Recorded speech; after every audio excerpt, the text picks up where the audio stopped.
ಕೇಶವ ಶಬ್ದದ ಅರ್ಥವನ್ನ ಈಗ ಗಮನಿಸೋಣ.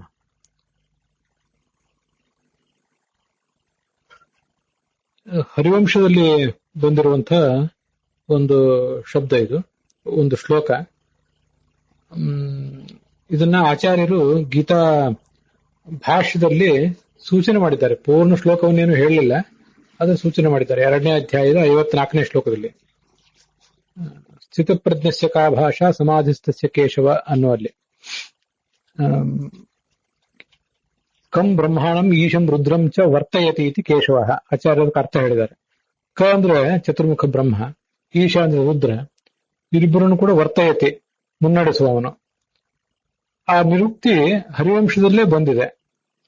ತಥಾ ಹಿ ನಿರುಕ್ತಿ ಕೃತ ಹರಿವಂಶೇಶು ರುದ್ರೇಣ ಕೈಲಾಸ ಯಾತ್ರಾಯಾಮ್.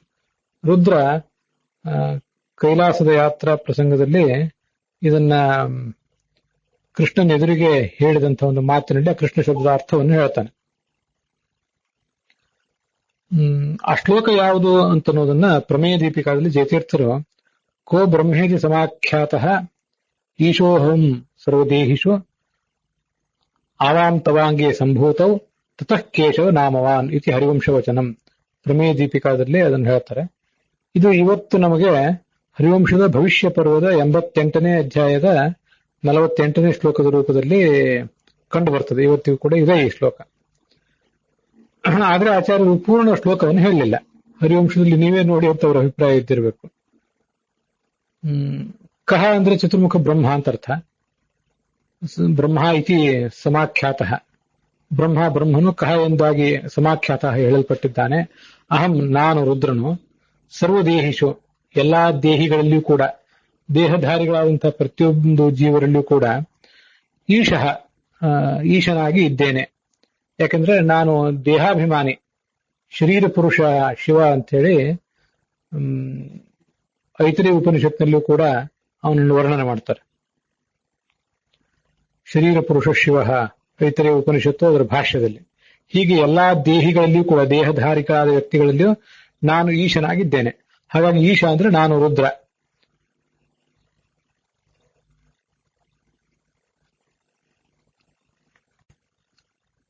ಆವಾಂ ತವಾಂಗೇ ಸಂಭೂತವು, ನಾವಿಬ್ಬರೂ ಕೂಡ ತವ ನಿನ್ನ ಕೃಷ್ಣನ ಅಂಗಗಳಲ್ಲಿ ಸಂಭೂತವು ಹುಟ್ಟಿದವರಾಗಿದ್ದೇವೆ.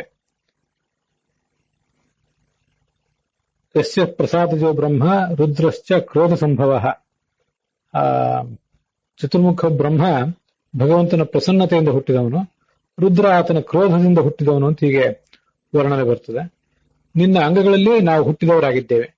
ಹೀಗೆ ನಮ್ಮನ್ನ ನೀನು ವರ್ತಯತಿ ಅಂದ್ರೆ ಮುನ್ನಡೆಸುವುದು ಅಂತ ಅರ್ಥ. ವರ್ತತೆ ಅಂದ್ರೆ ಇರುತ್ತಾನೆ, ವರ್ತಯತಿ ಅಂದ್ರೆ ಇರಿಸುತ್ತಾನೆ. ಇರಿಸುವುದು ಅಂದ್ರೆ ಹೇಗೆ? ಹುಟ್ಟಿಸುವುದೂ ಇರಿಸುವುದೇ. ಹಾಗೆ ಹುಟ್ಟಿಸಿದ್ದನ್ನ ಪಾಲಿಸುವುದು ಅದು ಇರಿಸುವುದೇ. ಪಾಲಿಸಿದ್ದನ್ನ ನಾಶಗೊಳಿಸುವುದಾದ್ರೆ ಅದು ಇರಿಸುವುದೇ.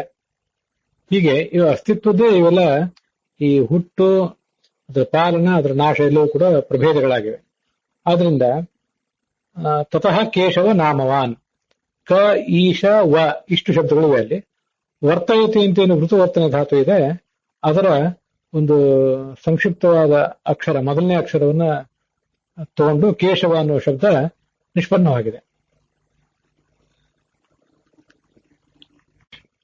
ಆಚಾರ್ಯರು ಆ ಗೀತಾ ಭಾಷ್ಯದಲ್ಲೇ ಮತ್ತೊಂದು ಶ್ಲೋಕವನ್ನು ಕೂಡ ಇತಿ ವಚನಾಂತರಾಚ್ಚ, ಇನ್ನೂ ಒಂದು ಮಾತು ಕೂಡ ಇದೆ ಅಂತ ಹೇಳಿ ಹೇಳ್ತಾರೆ. ಹಿರಣ್ಯಗರ್ಭ ಕಃ ಪ್ರೋಕ್ತಃ ಈಶಃ ಶಂಕರೇವ ಚ ಸೃಷ್ಟ್ಯಾದಿನ ವರ್ತಯತಿ ತವ್ಯತಃ ಕೇಶವೋ ಭವಾನ್ ಇತಿ ವಚನಾಂತರಾಚ್ಚ. ಹಿರಣ್ಯಗರ್ಭನೇ ಕ, ಅರ್ಥ ವ್ಯತ್ಯಾಸ ಏನಿಲ್ಲ. ಈಶನೇ ಶಂಕರ, ಅವರಿಬ್ಬರನ್ನೂ ಕೂಡ ಸೃಷ್ಟ್ಯಾದಿನ ವರ್ತಯತಿ, ಸೃಷ್ಟಿಯ ಮೂಲಕವಾಗಿ ನೀನು ಮುನ್ನಡೆಸ್ತಿ, ಸೃಷ್ಟಿ ಪಾಲನ ಮತ್ತು ನಾಶಗಳ ಮೂಲಕವಾಗಿ. ಅತಃ ಕೇಶವೋ ಭವಾನ್, ನೀನು ಕೇಶವ ಎಂಬ ಶಬ್ದದಿಂದ ವಾಚ್ಯನಾಗಿದ್ದಿ ಅಂತ ಅದರ ಅರ್ಥ. ಇವೆರಡು ಶ್ಲೋಕಗಳು ಆಚಾರ್ಯರು ಸರ್ವಮೂಲದಲ್ಲಿ ಉಲ್ಲೇಖಿಸಿದಂತ ಶ್ಲೋಕಗಳು. ಮುಂದೆ ಇನ್ನೊಂದು ಶ್ಲೋಕ ಮಹಾಭಾರತದ ಶಾಂತಿ ಪರ್ವದ 341ನೇ ಅಧ್ಯಾಯದ 48ನೇ ಶ್ಲೋಕದಲ್ಲಿ ಈಗೂ ಕೂಡ ಉಪಲಬ್ಧ ಇದೆ. ಇದನ್ನೇನು ಆಚಾರ್ಯ ಸರ್ವಮೂಲದಲ್ಲಿ ಉದ್ಧರಿಸಿಲ್ಲ. ನಾವು ಇದನ್ನು ಪ್ರತ್ಯೇಕವಾಗಿ ನೋಡಬೇಕು. ಸೂರ್ಯಸ್ಯ ತಪತೋ ಲೋಕಾನ್ ಅಗ್ನೇ ಸೋಮಸ್ಯ ಚಾಪ್ಯತ ಅಂಶವೋ ಯತ್ ಪ್ರಕಾಶಂತೆ ಮಮೈತೆ ಕೇಶ ಸಂಹಿತಾಃ ಸರ್ವಜ್ಞಾಃ ಕೇಶವಂ ತಸ್ಮಾನ್ ಮಾಮಾಹು ದ್ವಿಜ ಸತ್ತಮಾಃ ಅಂತ ಕೃಷ್ಣನೇ ಅರ್ಜುನನಿಗೆ ಹೇಳುವಂತಹ ಒಂದು ಮಾತು. ಈ ಸೂರ್ಯನ ಮತ್ತೆ ಅಗ್ನಿಯ ಚಂದ್ರನ ಈ ಮೂರು ಜನರ ಕಿರಣಗಳೇನಿವೆಯಲ್ಲ, ಕಿರಣಗಳೇ ನನ್ನ ಕೇಶಗಳು. ಅರ್ಥಾತ್ ನನ್ನ ಕೇಶಗಳಿಂದ ಇವೆಲ್ಲವೂ ಕೂಡ ಹುಟ್ಟಿವೆ ಅಂತ ಅದರ ಅರ್ಥ ನಾವಿಟ್ಕೋಬೇಕು. ಇಂಥ ಕೇಶಗಳಿಂದ ಕೂಡಿದವನಾದ್ರಿಂದ ನನ್ನನ್ನ ಕೇಶವ ಅಂತ ಎಲ್ಲರೂ ಕೂಡ ಹೇಳ್ತಾರೆ. ಸೂರ್ಯಸ್ಯ ಮತ್ತೆ ಅಗ್ನೇಯ ಮತ್ತೆ ಸೋಮಸ್ಯ ಅಂಶವಃ ಕಿರಣಗಳು ಮಮೈತೆ ಕೇಶ ಸಂಹಿತಾಃ, ಇವುಗಳಿಗೆ ಭಗವಂತನ ಕೇಶಗಳು ಅಂತ ಕರೀತಾರೆ. ಆದ್ರಿಂದ ಸರ್ವಜ್ಞರಾದಂತಹ ಮುನಿಗಳು ನನ್ನನ್ನ ಕೇಶವ ಎಂಬ ಶಬ್ದದಿಂದ ಹೇಳ್ತಾರೆ. ಕೇಶೈಹಿ ವರ್ತತೆ ಇತಿ ಕೇಶವ. ಇಲ್ಲಿ ಹಿಂದೆ ನಾವು ನೋಡಿದ ನಿರ್ವಚನ ಕೇಶವ್ ವರ್ತಯತಿ, ಅವರನ್ನು ಇರಿಸುತ್ತಾನೆ ಅಂತ. ಇಲ್ಲಿ ತಾನೇ ಆ ಸೂರ್ಯನ ಕಿರಣಗಳ ಮೂಲಕವಾಗಿ, ಚಂದ್ರನ ಕಿರಣಗಳ ಮೂಲಕವಾಗಿ ಮತ್ತೆ ಅಗ್ನಿಯ ಕಿರಣಗಳ ಮೂಲಕವಾಗಿ ಇದ್ದಾನೆ. ಅವುಗಳನ್ನೇ ತನ್ನ ಕೂದಲನ್ನಾಗಿ ಮಾಡಿಕೊಂಡು ಇದ್ದಾನೆ, ವರ್ತತೆ. ಹೀಗಾಗಿ ಅವನನ್ನ ಕೇಶವ ಅಂತ ಹೇಳ್ತಾರೆ. ಈಗ ನಾವು ನೋಡಿದ ಶ್ಲೋಕದಲ್ಲಿ ಸೂರ್ಯನ, ಚಂದ್ರನ ಮತ್ತು ಅಗ್ನಿಯ ಕಿರಣಗಳನ್ನ ಭಗವಂತನ ಕೂದಲುಗಳು ಅಂತ ನೋಡಿದೆವು. ಅದನ್ನೇ ಕೂದಲು ಅಂತ ಯಾಕೆ ಹೇಳ್ತಾರೆ ಅದನ್ನ ನಾವು ಹೀಗೆ ಅನುಸಂಧಾನ ತಂದ್ಕೋಬಹುದು. ಗೀತಾ ಭಾಷ್ಯದ 11ನೇ ಅಧ್ಯಾಯದ 36ನೇ ಶ್ಲೋಕದ ಒಂದು ವಿವರಣ ಕೊಡುವಾಗ ಋಷಿಕೇಶವನ್ನುವ ಶಬ್ದದ ಅರ್ಥವನ್ನು ಹೇಳುವಂತ ಪ್ರಸಂಗ ಅದು. ಅಲ್ಲಿ ಕೇಶತ್ವಂತು ಅಂಶೂನಾಂ ತನ್ನಿಯತತ್ವಾದೇಹೆ, ಋಷಿಕೇಶ ಅನ್ನುವಲ್ಲಿ ಕೂಡ ಇದೇ ಅರ್ಥವೇ ಹೆಚ್ಚು ಕಡಿಮೆ ಇದೆ. ಭಗವಂತನ ಕೇಶಗಳಾದಂತಹ ಸೂರ್ಯನ ಕಿರಣ, ಅಗ್ನಿಯ ಕಿರಣ ಮತ್ತೆ ಚಂದ್ರನ ಕಿರಣಗಳು ಈ ಜಗತ್ತಿಗೆ ಸಂತೋಷ ಕೊಡ್ತವೆ ಅಂತ ಹೇಳುವಂತ ಪ್ರಸಂಗ ಅದು. ಈ ಸೂರ್ಯನ ಕಿರಣ, ಅಗ್ನಿಯ ಕಿರಣ ಮತ್ತು ಚಂದ್ರನ ಕಿರಣಗಳು ಭಗವಂತನ ಕೇಶ ಆಗುವುದು ಹೇಗೆ ಅಂದ್ರೆ, ಕೇಶತ್ವಂತು ಅಂಶೂನಾಂ ತನ್ನಿಯತತ್ವಾದೇಹೆ, ಅಂಶಗಳು ಕಿರಣ ಭಗವಂತನ ಕೇಶ ಆಗುವುದು ಹೇಗೆ ಅಂದ್ರೆ ತನ್ನಿಯತತ್ವಾದೇಹೆ, ಆ ಸೂರ್ಯನ ಕಿರಣಗಳು, ಚಂದ್ರನ ಕಿರಣಗಳು ಮತ್ತೆ ಅಗ್ನಿಯ ಕಿರಣಗಳು ಭಗವಂತನ ಕೂದಲಿನಿಂದ ಹುಟ್ಟಿವೆ. ಮತ್ತೆ ಇವತ್ತಿಗೂ ಕೂಡ ಭಗವಂತನ ಕೂದಲಿನಿಂದ ಅವು ನಿಯಂತ್ರಿಸಲ್ಪಟ್ಟಿವೆ.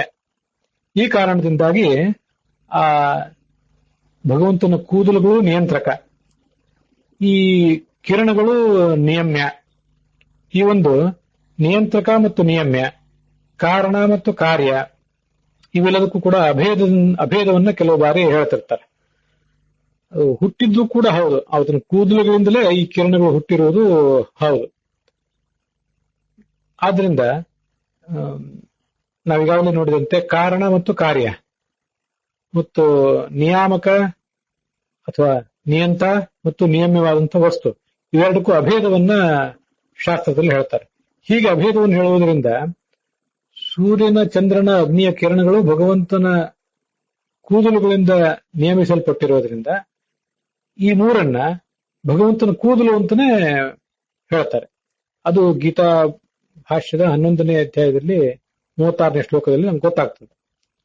ಸೂರ್ಯ ಚಂದ್ರಮಸೌ ಶಶ್ವತು ಕೇಶೈರ್ಮೇ ಅಂಶು ಸಂಹಿತೈಹಿ, ನನ್ನ ಕೂದಲುಗಳು, ಆ ಕೂದಲುಗಳಿಗೇನೆ ಕಿರಣ ಅಂತನೋ ಹೆಸರು ಕೂಡ ಇದೆ. ಹೀಗೆ ಬಂದಿರುವುದರಿಂದ ನನಗೆ ಋಷಿಕೇಶ ಅಂತ ಹೆಸರು ಹೇಳ್ತಾರೆ ಅಂತ. ಋಷಿಕೇಶನ ಶಬ್ದದ ಅರ್ಥವನ್ನು ಮುಂದೆ ನೋಡೋಣ. ಈಗ ನೋಡ್ತಿರುವುದು ನಾವು ಕೇಶವ ಅನ್ನೋ ಶಬ್ದದ ಅರ್ಥ. ಆ ಸೂರ್ಯನ, ಚಂದ್ರನ ಅಗ್ನಿಯ ಕಿರಣಗಳು ಕೇಶ ಯಾಕೆ ಅಂದ್ರೆ ಅವು ಭಗವಂತನ ಕೇಶದಿಂದ ಹುಟ್ಟಿರುವುದರಿಂದ ಮತ್ತೆ ಅದರಿಂದ ನಿಯಮಿಸಲ್ಪಟ್ಟಿರುವುದರಿಂದ, ಅದರಿಂದ ಈ ತರದ ಕೇಶೈಹಿ, ಇಂಥ ಕೇಶಗಳಿಂದ ವರ್ತತೆ ಇದ್ದಾನೆ, ಕಂಗೊಳಿಸ್ತಾ ಇದ್ದಾನೆ. ಆದ್ರಿಂದ ಅವನನ್ನ ಕೇಶ ವ ಅಂತ ಹೀಗೆ ವರ್ಣನೆ ಮಾಡ್ತಾರೆ. ಇವಿಷ್ಟು ಕೇಶವ ಶಬ್ದದ ಅರ್ಥಗಳು.